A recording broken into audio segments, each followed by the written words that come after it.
Hi ஒருவன் ஒரு முக்கியமான பேசிக்கான அப்படின்னா அடிப்படையான ஒரு வீடியோவில் தான் இருக்கிறோம். இந்த வீடியோ வந்து பயப்படுத்துறதுக்காக கூட இருக்கலாம், பயப்படுத்துறதுக்கு தான், வேறு எதுக்கும் இல்லை. இந்த வீடியோவை பார்த்து நிறைய பேர் என்னை திட்ட போகிறீங்க. சார் என்ன சார் இவ்வளோ கேவலமாக சொல்கிறீங்க, டீமோட்டிவேஷன் பண்ணுறீங்க, டிஸ்ட்ராக்ஷன் ஆனால் ஆகி என்னால் படிக்க முடியலன்னா பரவாயில்ல, நீங்கள் டீமோட்டிவேஷன் பண்ணி நீங்கள் பயப்படுத்துறீங்கன்னா என்னால் இதனாலே படிக்க முடியாமல் போயிடுமோ அப்படின்னு நிறைய பேர் வந்து நினச்சிட்ருப்பீங்க. இந்த வீடியோ ஒரு நெகட்டிவிட்டி வீடியோ. என்ன சார் ரொம்ப தப்பாகவே சொல்கிறீங்க எல்லாமே அப்படின்னு. ஆமாம், நெகட்டிவிட்டி வீடியோ தான். இப்படியெல்லாம் சொன்னாவது நீங்கள் ஒழுக்கமாக இனிமேல் அது மாறுவீங்களா அப்படின்னு செக் பண்ணிடலாம். செக் இல்லை, மாறுவீங்க, மாறணும். சரி, இங்கே பாருங்கள், என்னோடய மோட்டிவேஷன் என்ன அப்படின்னா, நம்ம சேனலோட மோட்டிவேஷன், என்னுடைய மோட்டிவேஷன்னா நீங்கள் பப்ளிக் எக்ஸாமில் எல்லோரும் நல்ல மார்க் எடுக்கணும். இன்கேஸ் நீங்கள் இப்போ இருந்து டைம் வேஸ்ட், ஆஃபேலி லீவ் எவ்வளோ பேர் வந்து டைம் வேஸ்ட் பண்ணிட்டீங்க, எவ்வளோ பேர் இப்போ வரைக்கும் படிக்காமல் கேட்டிருக்கு எனக்கு நல்லா தெரியும். ஸோ கண்டிப்பாக வந்து பார்த்தீங்கன்னா இந்த டைமில் வேஸ்ட் பண்ணியிருப்பீங்கள்ல.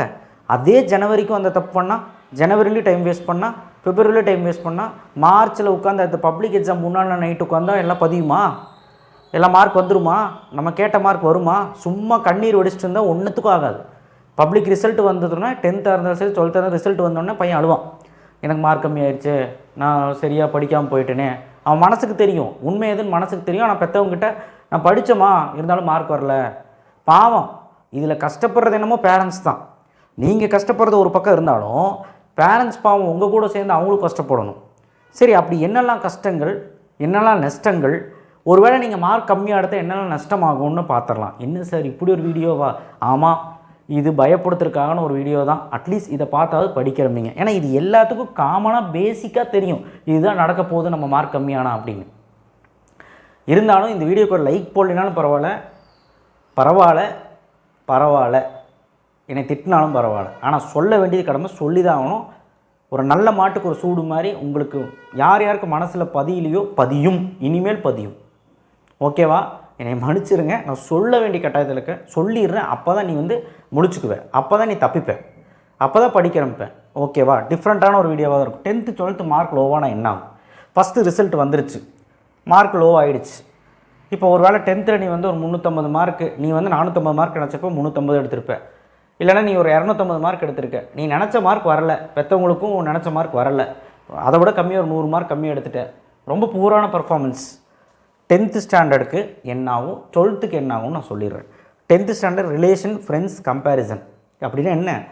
ஃபஸ்ட்டு சொந்தக்காரன் ஃபோன் பண்ணி கேட்பாங்க, ஃப்ரெண்ட்ஸ் ஃபோன் பண்ணி கேட்பாங்க, நேரில் போனால் ரோட்டில் எல்லாருமே கேட்பாங்க, அக்கம் பக்கத்தில் கேட்பாங்க, எல்லா தெரிஞ்சவங்களும் கேட்பாங்க, பையன் எவ்வளோ மார்க்கு, பொண்ணு எவ்வளோ மார்க்குன்னு. அதுக்கெல்லாம் பதில் சொல்லணும். சரி, அது கூட தப்பிச்சிடலான்னு வைங்க, அது யாரோ கேட்குறாங்க, கம்பேரிசன் பண்ணுவாங்க.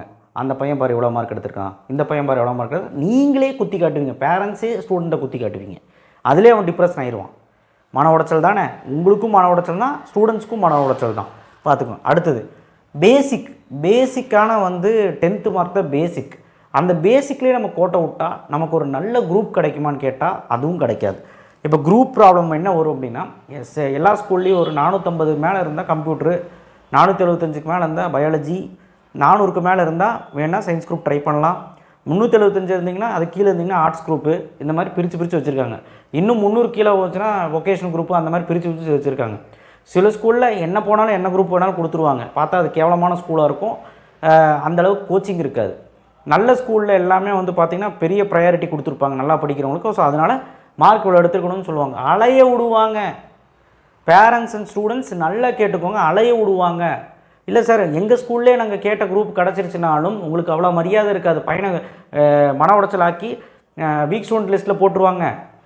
10th படிக்காதவன் 12th எங்கே படிக்க போகிறாங்க, வீக் ஸ்டூடெண்ட் லிஸ்ட்டில் போட்டு ஸ்பெஷல் கிளாஸாக போட்டு தள்ளிடுவாங்க. மன உடைச்சல் தான், எல்லா இடத்துலையும் மன உடைச்சல் தான். ஸோ அதனால் குரூப் ப்ராப்ளம் வரும். என்ன குரூப் எடுக்கிறது அப்படிங்கிறது அலைச்சல். அடுத்த பேசிக்கான விஷயம் 10th தான். 10th அடிப்படையான விஷயம் என்ன அப்படின்னா, ஒரு லைசன்ஸ் வாங்க போனால் கூட இன்றைக்கி 10th பாஸ் ஆகிருக்கானான்னு தான் கேட்குறாங்க 10th. அண்ட் ரொம்ப முக்கியமான விஷயம் அப்படின்னா 10th ஒரு டேர்னிங் பாயிண்ட். அதை வச்சு தான் நம்ம அடுத்த குரூப் என்னன்னே, அடுத்து என்ன நம்ம பெரிய ஆளாக போகிறோம், அடுத்து என்ன படிக்க போகிறோங்கிறத அதை வச்சு தான் தீர்மானிக்கும். நீ மார்க் கம்மியாக எடுத்து நீ நினச்சதை படிக்க முடியாமல் ஏதோ ஒன்று போய் படித்து ஏதோ ஒன்று ஆனினா வாழ்க்கையே போயிடும். பார்த்துக்க. 10th mark will affect placement. Sir பிளேஸ்மெண்ட்டா? அதாவது ஒன்று இன்ஜினியரிங்காக இருந்தால் 4வது இயரு, டிகிரியாக இருந்தால் 3rd year. Third year final year, அதாவது ஃபைனல் இயர் வரும்போது ஒரு பிளேஸ்மெண்ட் வைப்பாங்க டிகிரி படிக்கும்போது. ஏதாவது எனி டிகிரி வைங்க, ஆர்ட்ஸ் அண்ட் சயின்ஸாக இருந்தாலும் சரி, இன்ஜினியரிங் இருந்தாலும் சரி, எனி டிகிரி படிங்கன்னா ஃபைனல் இயரில் பிளேஸ்மெண்ட் வருவாங்க. பிளேஸ்மெண்ட்டில் சில கார்ப்பரேட் கம்பெனி, எம்என்சி கம்பெனி என்ன சொல்கிறாங்கன்னா, மல்டிநேஷ்னல் கம்பெனி என்ன சொல்கிறாங்கன்னா, 10th பையன் 80% வச்சுருக்கானா, 10th 75% வச்சுருக்கானா, இப்படி அடிப்படையான ஒரு க்ரைட்டீரியா வைக்கிறாங்க. ஏன் நம்ம என்ட்ரன்ஸ் எக்ஸாம், பெரிய பெரிய என்ட்ரன்ஸ் எக்ஸாம் எழுதுகிறோம்ல, இந்த விஐடி, அமிர்தா, சில விஷயங்கள்லாம் பண்ணுறோம், ஜேஇ, எல்லாத்துலேயுமே 10th இவ்வளோ பர்சன்டேஜ் எடுத்துருக்கணும்னு சொல்கிறாங்க. ஒரு 70% அடிப்படையாக எடுத்துருக்கானான்னு பார்க்குறாங்க. நான் உண்மையை சொல்லிட்டேங்களா, 75% சேஃபர். 75னா 380க்கு மேலே 75க்கு மேலே எடுக்கணும்.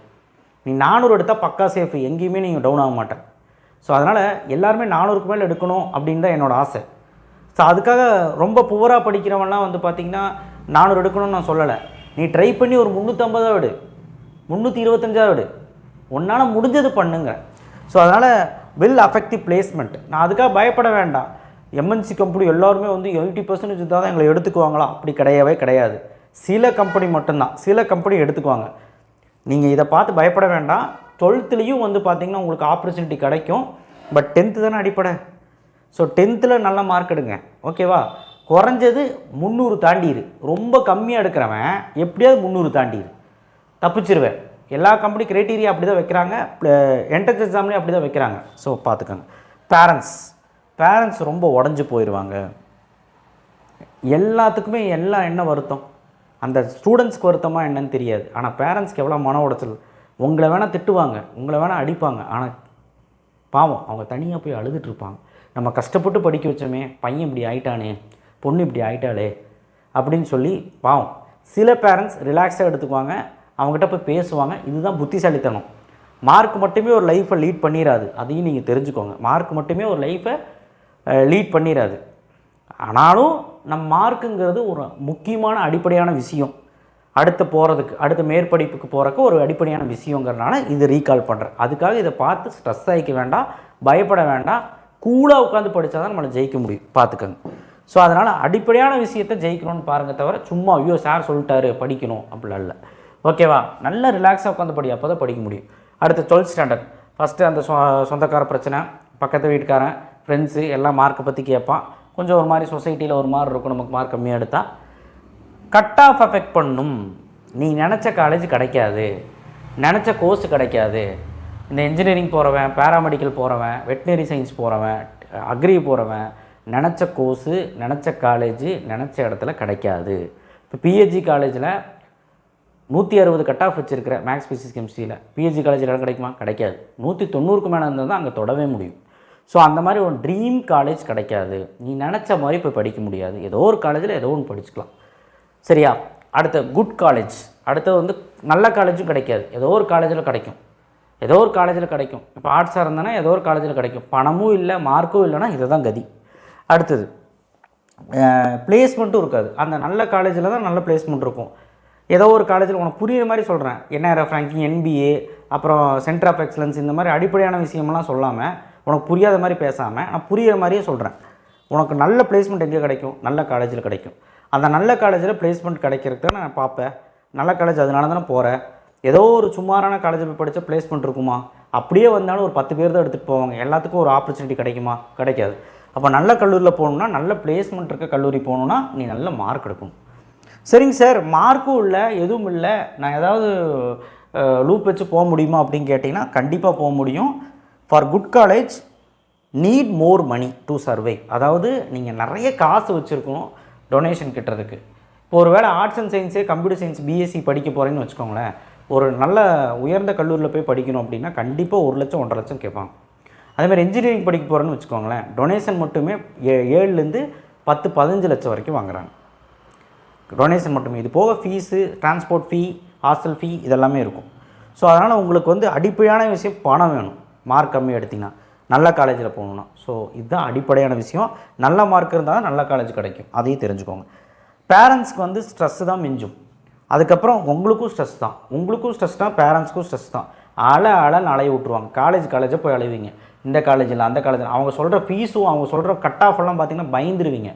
175 இருந்தால் வாப்பா போப்பா, 185 இருந்தால் வாங்கப்பா, உள்ளே விட மாட்டான், செக்யூரிட்டியே உள்ள விட மாட்டான். அந்தளவுக்கு உங்களை பாட்டி எடுத்துருவாங்க. பாவம் பேரண்ட்ஸ்க்கு என்ன தெரியும், அவங்களும் உங்கள் கூட சேர்ந்து அலைஞ்சிட்ருக்கணும். பேரண்ட்ஸை கஷ்டப்படுத்த போகிறீங்களா? படிங்க உட்காந்து. வில் அஃபெக்ட் யுவர் லைஃப்பையும் அஃபெக்ட் பண்ணும். நல்ல காலேஜில் கிடைக்கலன்னு நல்ல பிளேஸ்மெண்ட் கிடைக்காது, லைஃப்லேயும் அஃபெக்ட் பண்ணும்.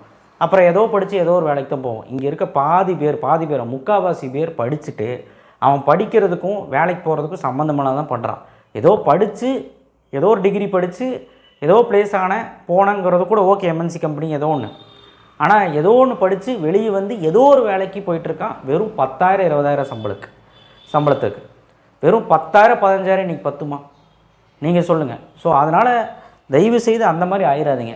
இல்லைனா வெளியில் எல்லோரும் பண்ணுற மாதிரி ஒரு 10,000 சேலரிக்கு போக வேண்டியது தான், அதுதான் மிஞ்சும். ஸோ அதனால் நல்லா படித்து நல்ல கட் ஆஃப் மார்க் எடுங்க, நல்ல டோட்டல் மார்க் எடுங்க. பெரிய பெரிய யூனிவர்சிட்டிலையும் பெரிய பெரிய காலேஜஸ்லையும் இடம் கிடைக்கும், போகலாம். இல்லை அப்படின்னா பணத்தை எடுத்து வச்சுக்கோங்க.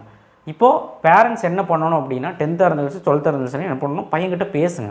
அதே மாதிரி நீங்களுமே ஸ்டூடெண்ட்ஸ் நம்ம வீடியோ பார்க்குறீங்கன்னா நீங்கள் வந்து பேரண்ட்ஸ்கிட்ட சொல்லுங்கள், உண்மையை சொல்லிடுங்க. நான் இவ்வளோ தான் மார்க் எடுப்பேன், நான் எவ்வளவோ ட்ரை பண்ணேன். இப்போவே மனசை விட்டு பேசிடுங்க 2 பேரும், பேரண்ட்ஸ் அண்ட் ஸ்டூடெண்ட்ஸ். ஏன் நான் சொல்கிறேன்னா, மன உடைச்சல் பேரண்ட்ஸ்க்கும் ஸ்டூடெண்ட்ஸ்க்கும் அந்த டைமில் நிறையா இருக்கும்.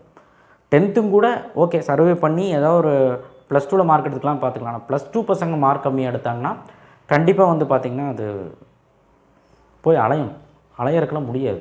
ஏன்னா உங்களுக்கும் மன உடைச்சல், ஐயோ மார்க் எடுத்துக்கலாமோன்னு தோணும். ஸோ அதனால் மனசை விட்டு பேசுங்க. முக்கியமாக அந்த 12th standard parents and students மனசை விட்டு பேசுங்க. பையன் மார்க் எடுப்பியா, எவ்வளோ மார்க் வரும், கட் ஆஃப் எடுப்பியா, மேக்ஸில் மார்க் எடுத்துருவியா, என்ன படிக்க போகிறேன், என்ன படிக்க வைக்க போகிறீங்க, எவ்வளோ காசு ரெடி பண்ணி வச்சுருக்கீங்க, காலேஜெல்லாம் போய் இப்போவே கொஞ்சம் ஒரு 4-5 காலேஜ் வந்து ஒரு அக்கம் பக்கத்தில் விசாரிச்சுட்டு வாங்க. ஸோ இதெல்லாம் இப்போவே பண்ணிங்கன்னா மார்க் வரப்போ பார்த்துக்கலாம், ரிசல்ட் வரக்கப்போ பார்த்துக்கலான்னா கண்டிப்பாக சொல்கிறேன், அவன் நீங்கள் நினச்ச மார்க் எடுக்கலைன்னா நினச்ச கல்லூரியும் கிடைக்காம போயிடும். ஏன்னா மார்க் கம்மியாக இருக்கலாம், கல்லூரி கிடைக்காது. ஸோ அதனால் நமக்கு வந்து பணம் தேவைப்படும். அந்த டைமில் இன்னும் ஃபீஸ் ஜாஸ்தியாக சொல்லுவாங்க, நிறைய விஷயங்கள் இருக்குது. ஸோ அதனால் மனசை விட்டு இப்போ பேசுங்க. மார்க் கம்மியாக எடுத்தாலும் பரவாயில்ல, அதுக்கு தகுந்த மாதிரி நம்ம என்னமோ பிளான் பண்ணி போய்க்கலாம். மார்க் அதிகமாக எடுத்து தான் போகணுங்கிற அவசியமும் கிடையாது ஒரு பக்கம்.